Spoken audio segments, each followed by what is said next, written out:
I'm Dan Gemeinhart, author of The Honest Truth, and I'll be shooting a series of videos to show you some of the places where scenes in the book happened and give some background on how and why I wrote them. Today I'm shooting a scene from Chapter 1. This is pretty much where Chapter 1 happens.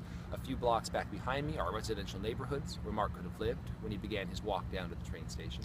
And this is where he was walking to, Columbia Station. This is where all the buses and trains leave and arrive from Wenatchee. So this is where he bought his bus tickets and then got on the train to begin his adventure. One of the first things Mark does is duck into an alleyway to tuck Bo into a duffel bag so he can sneak him onto the train.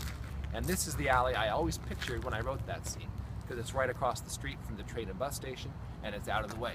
Mark could have ducked down here and got Bo into his duffel, and nobody really would have seen him. So this was kind of where it all started.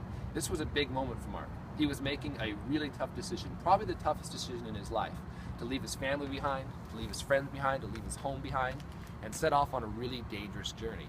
Think of the dangers that Mark might face on this journey, the perils and the terrible things that could happen to a boy traveling by himself all the way across the state to go on a pretty crazy quest, a pretty crazy mission.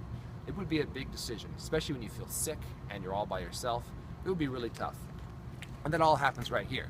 The train platform is right behind me. It's the big red poles and the big building. And that's where he left it all behind. With his dog and a duffel bag and no one else around is where he got on a train to begin this adventure.